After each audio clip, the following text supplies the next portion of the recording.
Selamat malam, Kaltim Headline Malam kembali hadir bersama saya, Rosby Rahma. Sejumlah informasi penting akan kami hadirkan untuk Anda dan berikut di antaranya.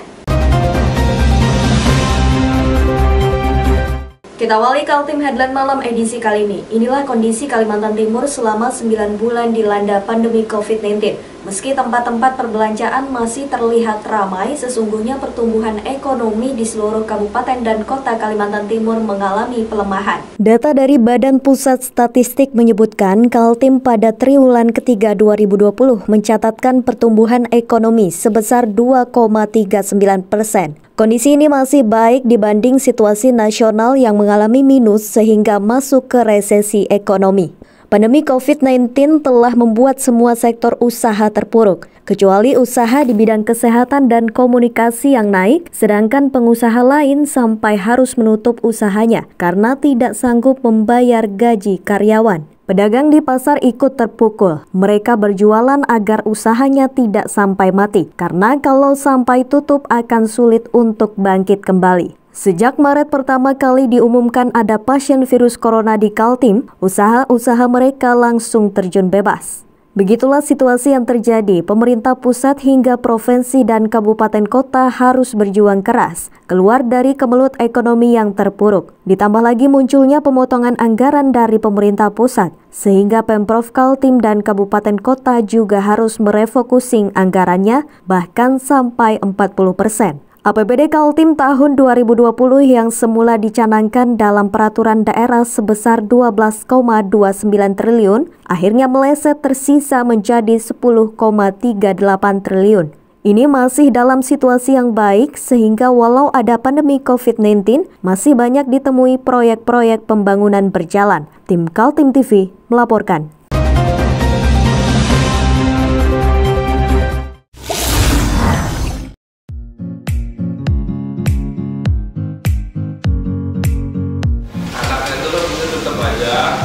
Cara mudah beriklan digital di Kaltim TV.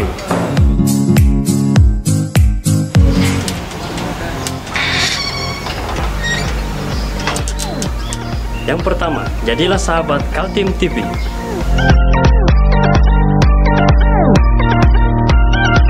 Dengan Rp1 juta, para sahabat mendapat 20 kali tayang di slot berita kamu.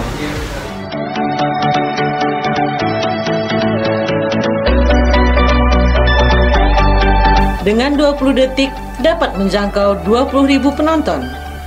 Anda beruntung karena mendapat kesempatan perdana dari kami. Ayo jadilah sahabat Kaltim TV.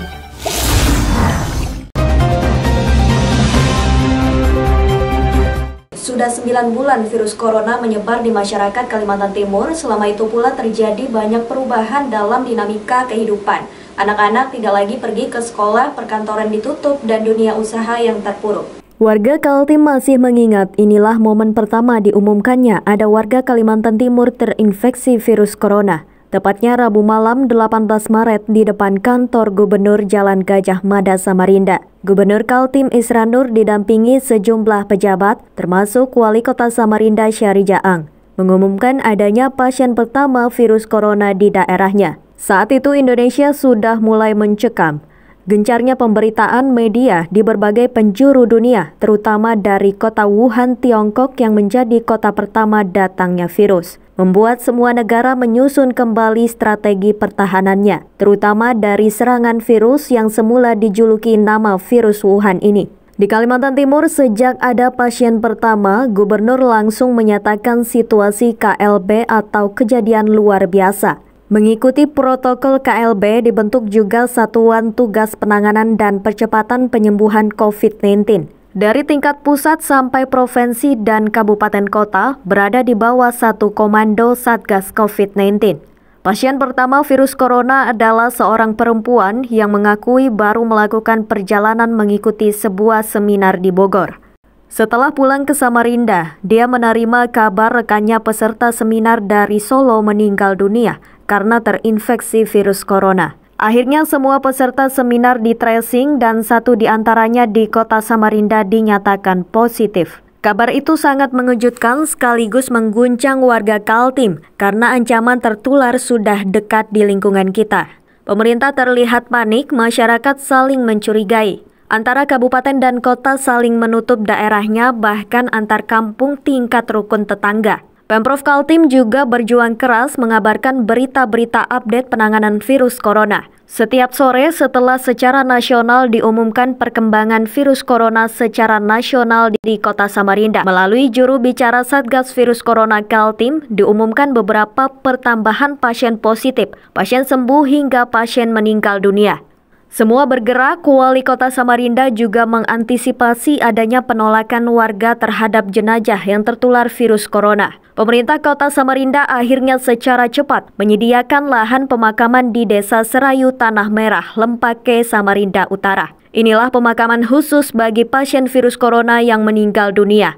9 bulan berlalu, kini total yang tercatat terinfeksi virus corona di Kalimantan Timur sampai 28 Desember 2020 ada 26.078 orang dengan jumlah pasien positif yang sembuh 21.974 orang.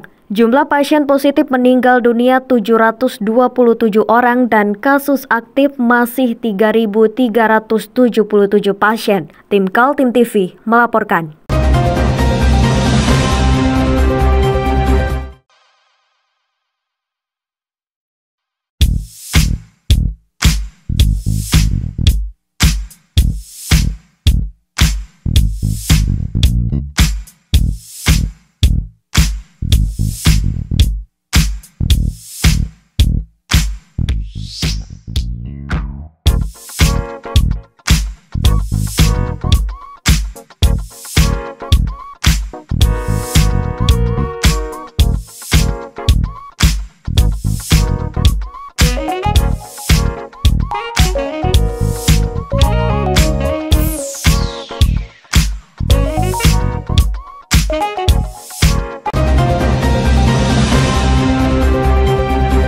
Tutup tahun 2020, Musyawarah Wilayah Partai Amanat Nasional Kalimantan berhasil menetapkan seorang nahkoda baru untuk memimpin partai 5 tahun ke depan. Sigit Wibowo dipilih secara bulat oleh tim formatur menggantikan Darlis Patalongi yang telah mengemban amanat selama 10 tahun. Suasana pandemi COVID-19 terasa dalam hajatan musyawarah wilayah Partai Amanat Nasional yang digelar di Ballroom Hotel Aston Samarinda. Peserta dibatasi hanya 50 orang di dalam ruang, sementara para simpatisan bisa menyaksikan secara virtual. Ketua Dewan Pengurus Pusat Zulkifli Hasan yang mengumumkan terpilihnya Sigit Wibowo menggantikan Darlis Patalongi. Sistem pemilihan ketua setelah melewati masa pendaftaran calon formatur di tingkat wilayah yang kemudian dibawa ke pengurus pusat. Bersama dengan Sigit Wibowo sebagai ketua DPW PAN Kaltim yang juga ketua tim formatur, didampingi Baharudin Demu dan Sofyan Jafar. Pesaing Sigit yakni Erwin Isharudin didaulat menjadi majelis pertimbangan partai. Pertama begini, ini kan keputusan DPP dan memang musyul itu berbeda dari musyul-musyul sebelumnya. Kalau untuk tahun 2020 ini memang yang menentukan tim formatur dan ketua terpilih itu DPP. Nah, sebagai kader, selaku kader harus menghormati dan tunduk kepada apa yang diputuskan oleh DPP. Nah, begitu. Jadi ya ini keputusan DPP dan dihormati. Tidak boleh ada satupun kader di PAN, di Kaltim ini tidak tunduk kepada aturan yang sudah diputuskan oleh DPP. Harapannya Bang, setelah terpilihnya Sigit? Harapannya, pertama ini kan kalau harapannya insya Allah kami bersama dengan ketua terpilih ini kan pasti bahu-membahu bekerja sama dalam rangka untuk meningkatkan perolehan suara PAN di Kaltim. Dan saya kira insya Allah ya target kami harus naik. Sejumlah harapan muncul dari para kader-kader PAN, diantaranya berharap Sigit Wibowo yang kini Wakil Ketua DPRD Kaltim mampu menjadi lokomotif partai ke arah perubahan yang lebih baik. Selamat atas terpilihnya saudaraku Sigit Wibowo ST. Insya Allah tidak ada hal perintah dia akan menjadi ketua DPRD Kaltim. Yang jelas harapan-harapan kami sebagai kader maupun sebagai pengurus sekaligus sebagai anggota DPRD Provinsi Kaltim agar supaya konsolidasi ditingkatkan untuk infrastruktur partai itu sangat dibutuhkan di masa-masa. Sementara Darlis Patolongi yang menjadi Ketua PAN selama 10 tahun diminta oleh Ketua Umum Zulkifli Hasan menjadi pengurus partai level pusat. Tim Kaltim TV Hardin melaporkan.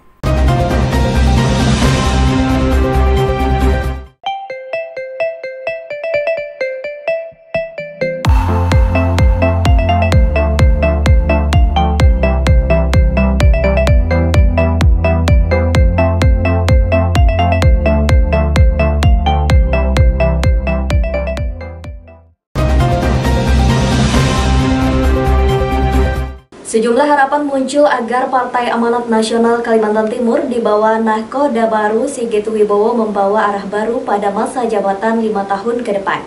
Agenda-agenda politik menuju pemilu 2024 dipersiapkan, terutama menyiapkan infrastruktur partai hingga tingkat RT. Musyawarah wilayah DPW PAN Kaltim sudah selesai digelar setelah 4 formatur ditambah 1 unsur DPP PAN mengadakan rapat. Akhirnya salah satu anggota formatur, Sigit Wibowo, terpilih menahkodai partai berlambang matahari terbit itu. Sigit Wibowo kelahiran Balikpapan 4 September 1977. Aktivis yang lama berkecimpung di non-government organization itu saat ini duduk menjadi wakil ketua DPRD Kaltim dari daerah pemilihan Balikpapan.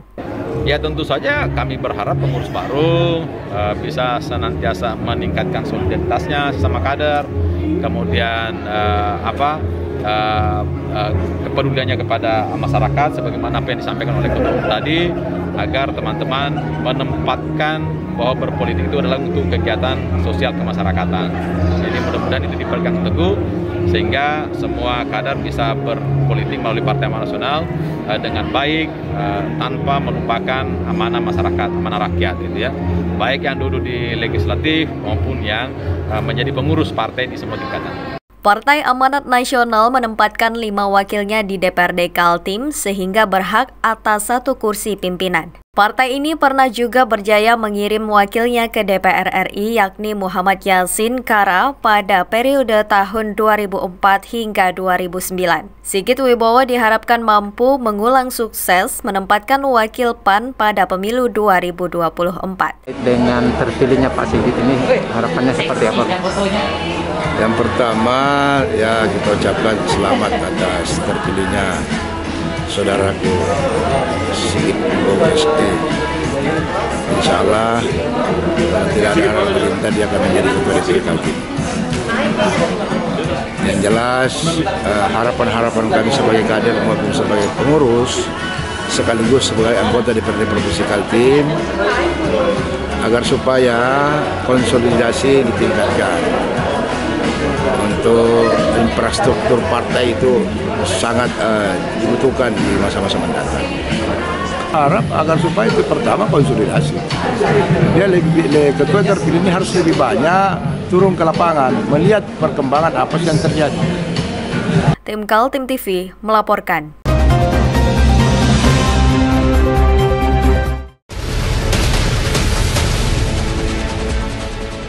Mari kita memerangi virus corona dengan mematuhi imbauan pemerintah, stay at home.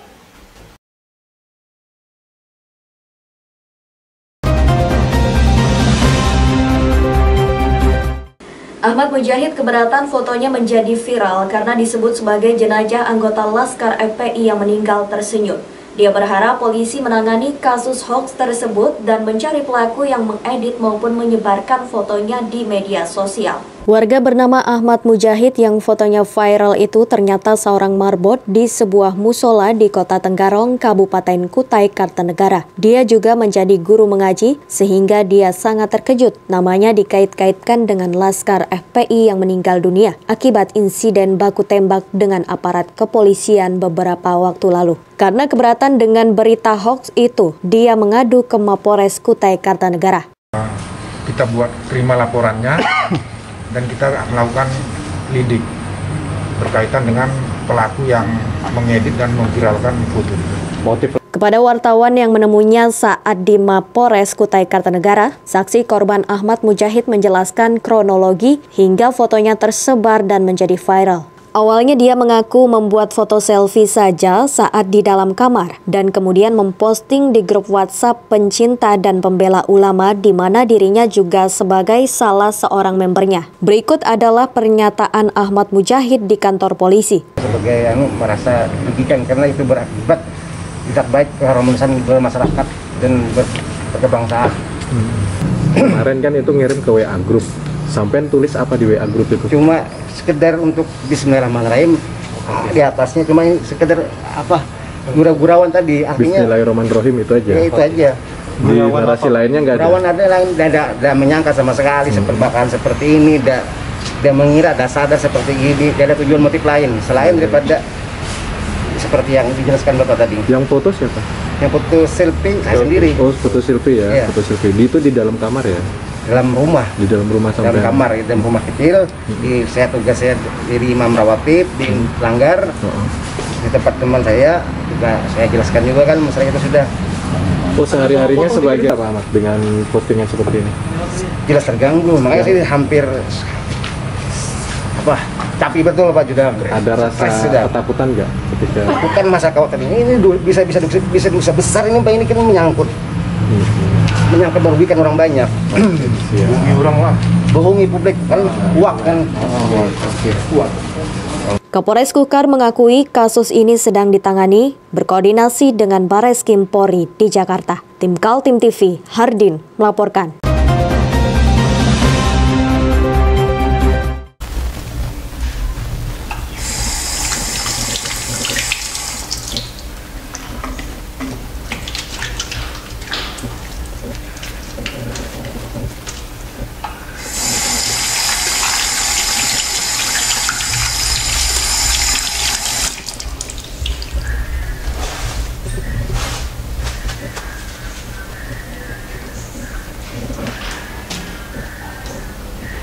Meskipun di rumah saja, kita tetap selalu menjaga kesehatan, cuci tangan, menggunakan hand sanitizer. Ingat, mulailah dari diri sendiri.